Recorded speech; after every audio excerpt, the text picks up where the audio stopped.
Well, good morning. I am Mary Hembrow-Snyder, the coordinator of today's events.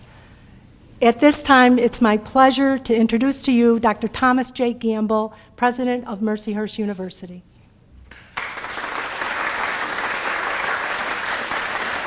Thank you, Mary. Good morning, everybody, and welcome to Mercyhurst University. We're really here this morning. We're gathering to honor and memorialize two Mercyhurst alums. One, Sister Joan Chittister, very much still among us, and the other, Helen Boyle, who has gone on to her richly deserved rewards. And today we join to dedicate the Helen Boyle Memorial Archive in honor of Joan D. Chittister, OSB, as well as to inaugurate the Joan Chittister Lecture Series here at Mercyhurst. And I'd like to take this opportunity to express our deep gratitude to the entire Boyle family, the longtime friends of Mercyhurst, and whose generosity and vision really made this day possible. And I also want to acknowledge and to thank and welcome our partners, the Benedictine Sisters of Erie and Penn State University. And, of course, Dr. Mary Hembrow-Snyder, our leading Chittister scholar, the person... It is.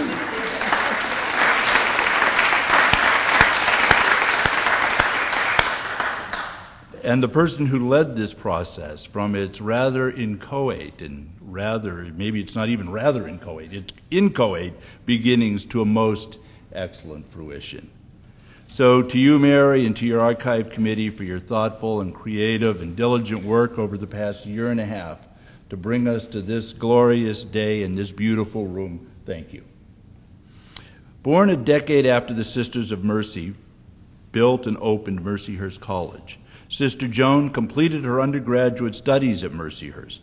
Here she took some of her first steps in a life dedicated to educating and inspiring others and encouraging them to join her on the path illuminated by the teaching and life of Jesus Christ.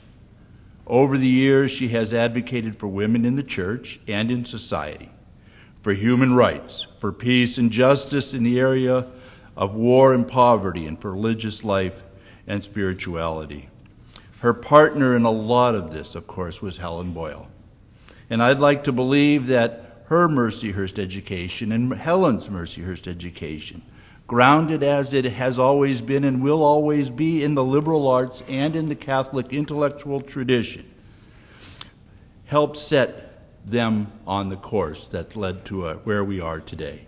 She certainly exemplifies what we aspire to in a Mercyhurst graduate. Sister Joan Chittister embodies the vision, mission, and core values of Mercyhurst. Her work, now lovingly housed here, as well as at the Pennsylvania State University and Mount St. Benedict, inspire us to, in the words of the prophet, act justly, love tenderly, and walk humbly with our God. Thank you, Joan, for all you have made manifest in the world. Thank you to the children of Helen Boyle. And now I'll turn the program back over to Mary Hembrow-Snyder. Thank you all for being here.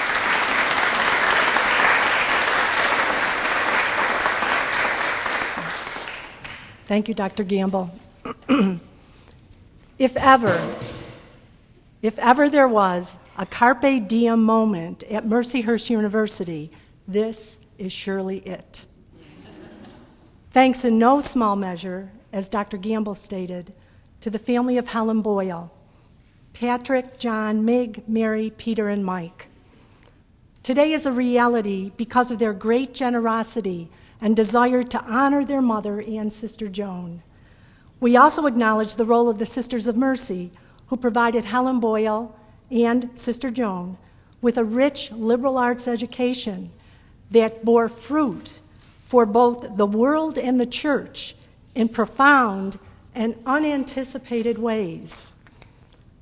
Today's events are also a reality thanks to the unconditional support Dr. Gamble gave to me and members of my archive team for the last year and a half as we prepared for this historic moment. Our goal as an archive team was twofold. First, to create something truly worthy of Helen Boyle and Sister Joan.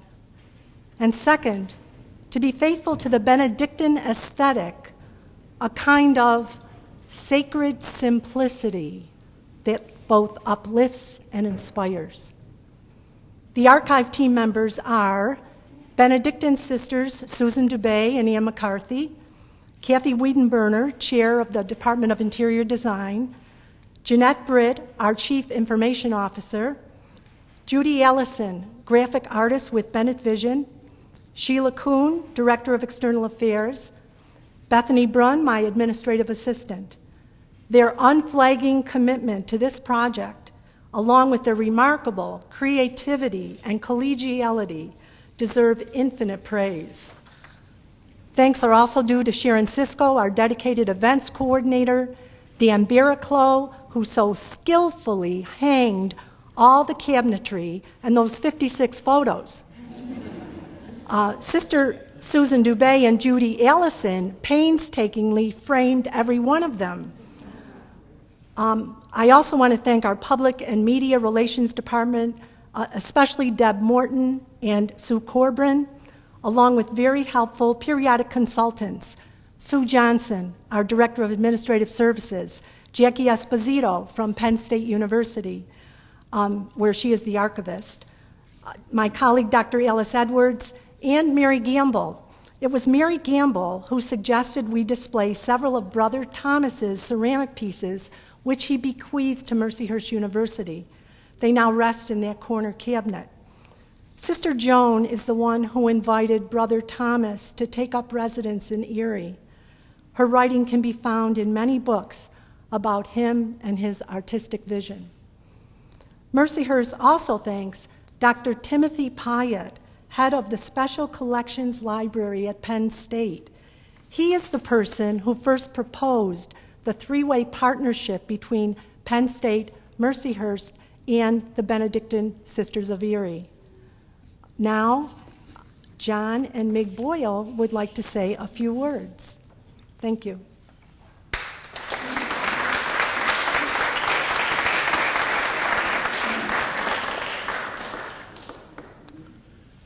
I feel a little under the gun today because when I was in 11th grade at St. Joseph's High School, this was my forensics advisor. And she will expect a quality delivery. I will be graded for that, for sure. If you look around you, today is certainly dedicated to Joan and Helen. For it was Joan's awareness of her intuition that forged her mission, and it was Helen Boyle's abiding and close friendship with Joan that provided mutual support for each to pursue their destinies. Today is also dedicated to everyone who ever influenced and who came in contact with Joan, but more specifically to the community of Mount St. Benedict's for their continuous understanding and support, for Mercyhurst University for their awareness and vision to help establish not only a physical location, but a spiritual repository for all that is Joan's intent.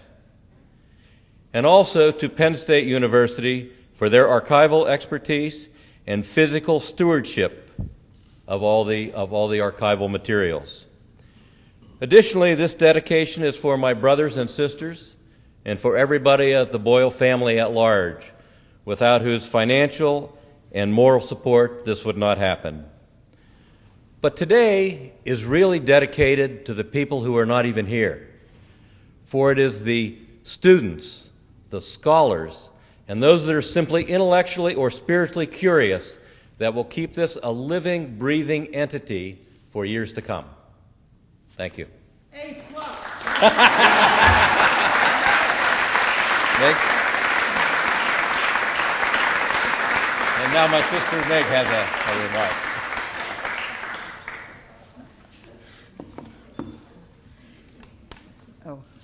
Am I on the right thing here? This is a great circle of life day for me today, starting with my mom, Helen Boyle, who bore me and raised me and taught me, and then going on to Joan Chittister, who never formally taught me, but has written books faster than I can read, and has continued to teach me over the years. And then moving on to tonight's speaker from the National Catholic Reporter, I do feel I've come full circle because the National Catholic Reporter was founded by my husband, Robert Hoyt, 50 years ago this year. And I just wanted to say that. I truly feel today the composite of all of these relationships.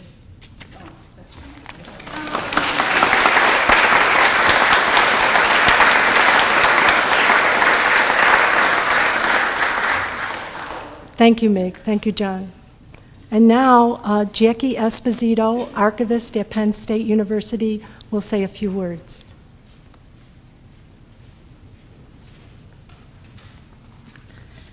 It is a pleasure and a privilege to address you this afternoon to honor Sister Joan Chittister and her contributions to Mercyhurst University, Mount St. Benedict Monastery, Penn State University, and perhaps most importantly, to the archival traditions of women nationally and internationally.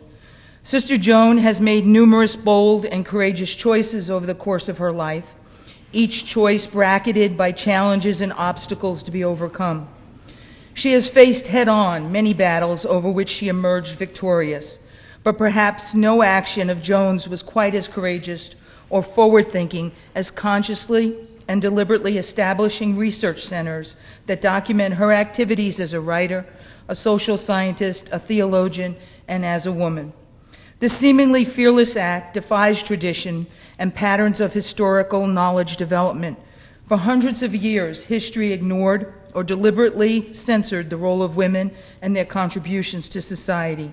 Historical accounts treated women as invisible to the events surrounding them, or more likely, treated them as completely and totally non-existent. Women's lives and narratives were unheard, their voices were silenced. Joan Chittister evaluated her personal contributions to society, reviewed her own history, and scanned the horizons of documentary evidence. The vision she saw was lacking in voices which she recognized as resonating her experiences, documenting the cries she had heard across the world, and most significantly, preserving for all time the everyday lives of women. Joan stood back and decided this void had to be filled, and it needed to be filled deliberately, professionally, academically, and with careful thought and planning.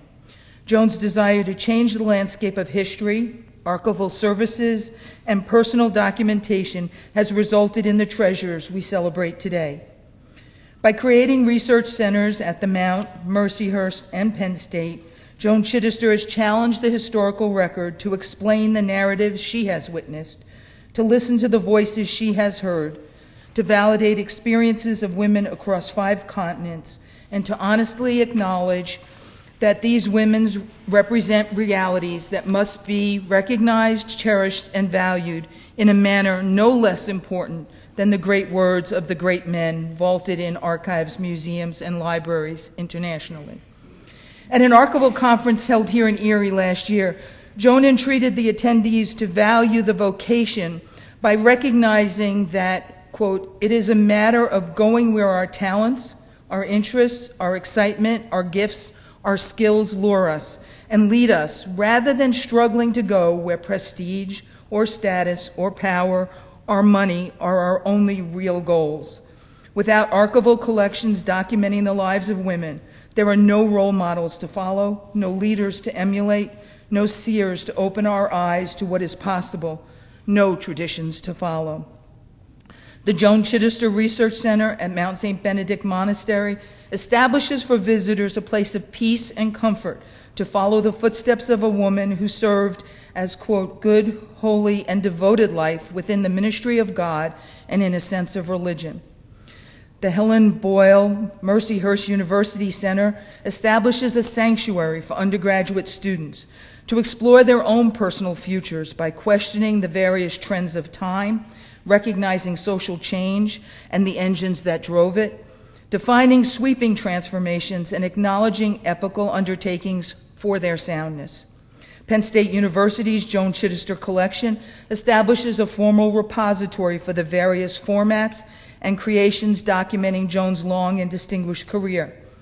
Highlighting her correspondence, writings, broadcasts, speeches, and public policy statements, the Penn State collection is open to researchers worldwide to investigate the course of one woman's life and the impact this life had on thousands of people she came into contact with over the course of her varied and successful career.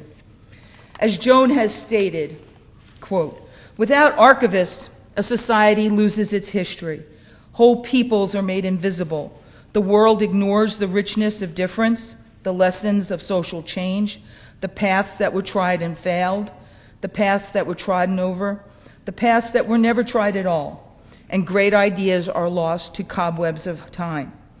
If Joan is correct, and archivists are the real keepers of a culture, they cannot do their jobs without collaborating with courageous creators of the record, in this case, Sister Joan Chittister.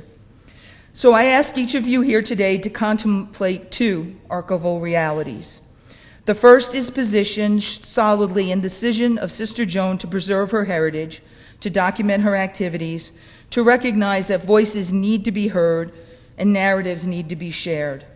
The monumental work of creating the Chittister collection has fallen onto many shoulders, has taken numerous hours, and required enormous prescience and patience. Without the day-to-day development of her documentary heritage strategy, we would not be here today. My personal and professional gratitude is extended to the many hands and hearts who have developed and preserved this collection. Second, let's take a moment to recognize and acknowledge the leaders of the three research centers for their dedication and perspective. The Mount, Mercyhurst, and Penn State have each taken on their individual responsibility to maintain and provide access to this collection in perpetuity. I don't say the word perpetuity lightly because it assumes a commitment for generations to come. It also provides those generations with history that otherwise would be lost. These administrative decisions require significant resources and a commitment to the future that recognizes the value and need to document this particular history, to bring the voices to life once again, and to stand at the crossroads and welcome the challenges with open arms. Congratulations to the leaders who stood at the precipice and said yes to the future of knowledge for tomorrow. Well done. I close my remarks with a quote from the feminist author Bell Hooks, which envelops the concepts and ideas we have discussed so far and are witnessed in this room. Hooks has stated, quote, "Education is and should be a place where there is a sense of struggle, where there is visible acknowledgement of the union of theory and practice, where we work together as teachers and students to overcome the estrangement and alienation that have become so much the norm. For all of us here today, let us allow the Chittister collection, the Chittister Research Centers, and the Chittister and Boyle legacies be writ large at the opening of the doors to the sounds of joyous voices and narratives of human beings, particularly women, here in Erie, Pennsylvania, throughout the nation, across the world, and perhaps one day throughout the universe." Thank you.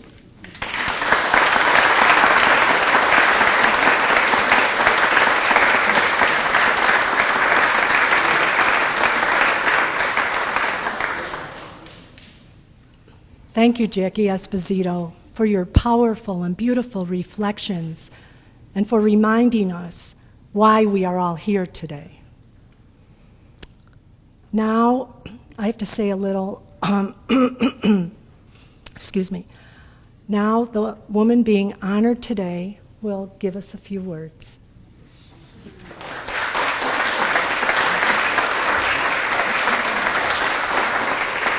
I will give you very few words at this moment, but if you're with us tonight, I do have some things that I want to say. At this particular... Sure. Oh, come on. Yeah, come on. What are you doing out there? Thank you, Mickey. Good grief. I think the president of the university was just called out of the hall.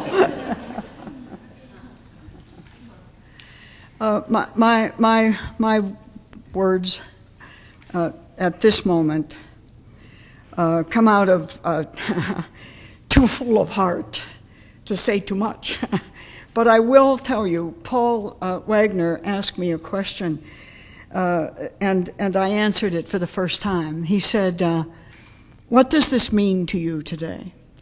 And I said, I came here at the age of 10.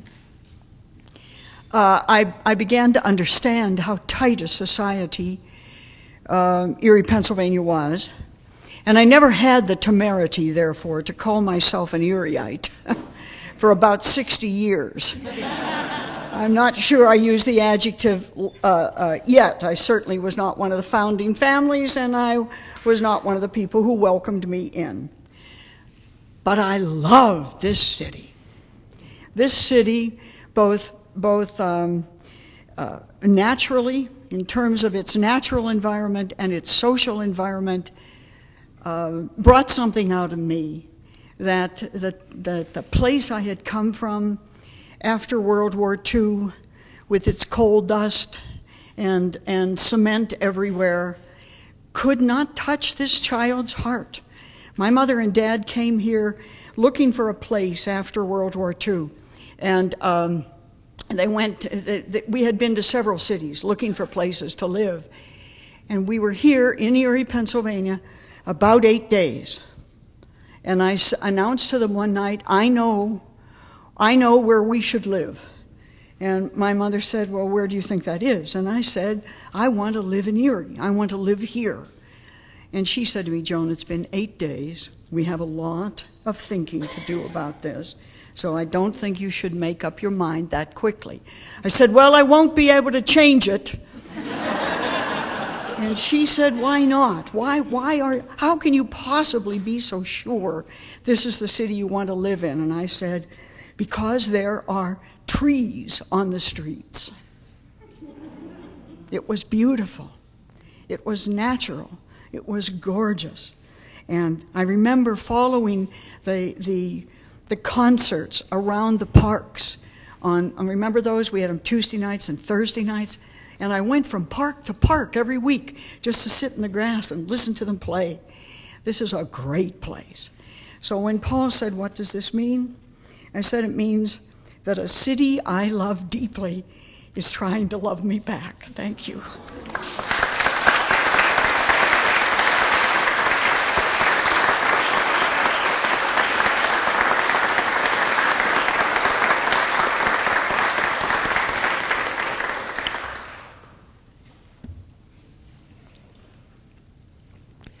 Now, thank you, Joan. This screen here, this is because of the creativity and intelligence and generous adventuresomeness of our Chief Information Officer, Jeanette Britt. And Jeanette's going to show you how it works.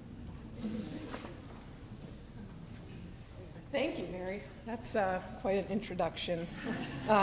It's been an honor to be a part of this project, first of all. It really has. I don't get to kind of, in my role now, get to do a lot of these creative projects anymore, so I felt I wanted to take this one on myself. And it's been quite enjoyable, let me tell you. The committee really wanted this space to have a little bit more than just books on the wall. They wanted a digital experience, an interactive experience for the people who came to visit. So this is one part of that. It's a 70-inch touchscreen that while it looks pretty, it also does quite a bit. And I believe, Joan, you've already had a chance to interact with it. Visitors can touch, you can watch videos. We have a selection of videos that are available for anyone coming to see, can play. And the home screen kind of gets you back here. All of Joan's blogs are available. These are automatically updated, and you can see the current blog and also scroll through any past blogs as well and open those as well, and they'll open up on the screen to the other side. It also has some of Joan's books. I mean, we can only fit a few of them on here, but this will allow people to scroll through, tap on one of the books, and then be able to read a synopsis of the book. And go back and just to give them a taste of what the books are about and what Joan is about. There also are pictures and websites to go through. There's a lot of content for the visitors to interact with, but we wanted to also give scholars who wanted to do real research an opportunity to delve deeper. And so over behind that picture, there actually is a desk with a PC on it that contains all of the digital copies of all of Joan's books, interviews, articles, and so much more. So for those scholars that want to sit down and get in-depth research, they can go over there and have access to all of those.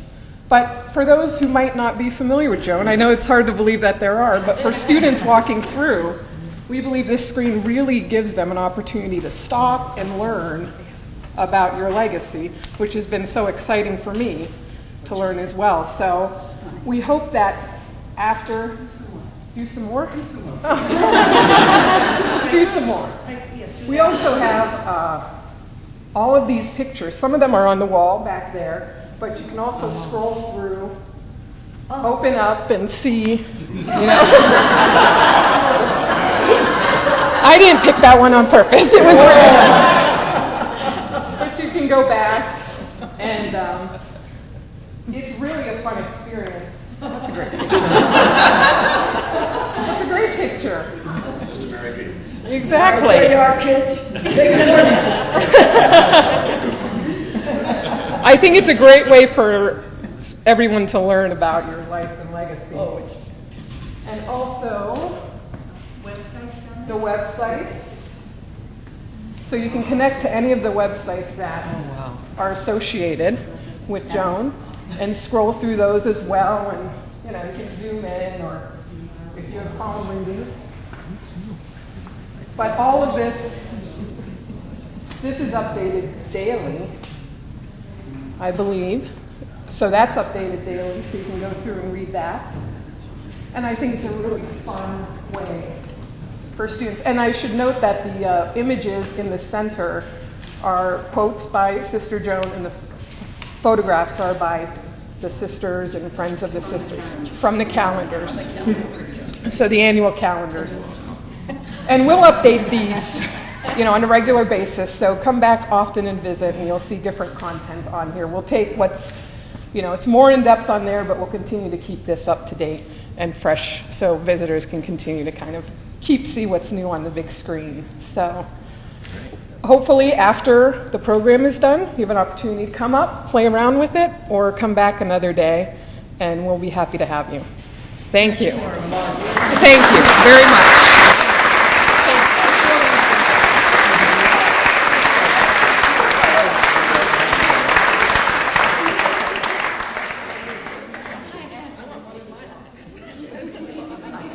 Thank you, Jeanette, very much. And now, Father James Pisker, our university chaplain, will offer a blessing.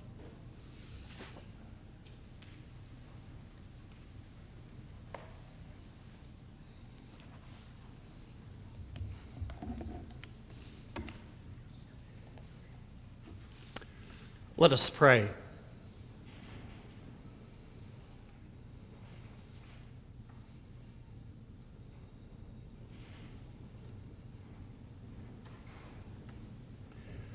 Gracious Creator, in every age you provide for our needs in new and different ways through the people we encounter and the situations of our varied lives. Today we celebrate the lives of two such individuals through the Helen Boyle Memorial Archive in honor of Joan D. Chittister, OSB. Helen Boyle has graced us with her philanthropy, humanitarian efforts, leadership, and advocacy. Sister Joan has challenged us with exceptional communication skills, both in speech and writing, as a prophetic voice for justice that will echo for years to come. We ask your blessing upon our endeavors here today and on this archive dedicated to the purpose of furthering the work of these women and challenging us to be our best selves through the extensive work of Sister Joan.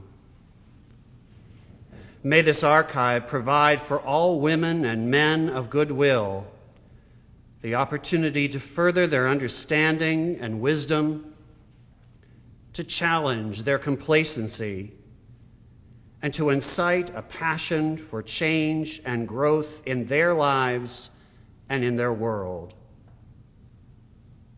With gratitude for all who have made this day possible, and for the God who is ever present and faithful, we ask these things through Jesus the Christ.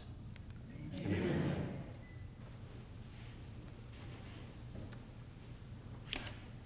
Thank you, Father Jim. Three things now.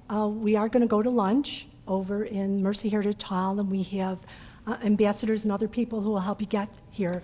But I'd also like to take a moment this morning to make sure you all know Tom Roberts. Tom, he's our speaker tonight, and he's here with his wife, Sally. So in case you didn't recognize him or don't know him, Tom is here present with us. The other thing, the last thing, would you please sign the beautiful book that Sarah Hargreaves put together as a memorial for this morning. And the book is over here on this little stand. So thank you very much for being with us today.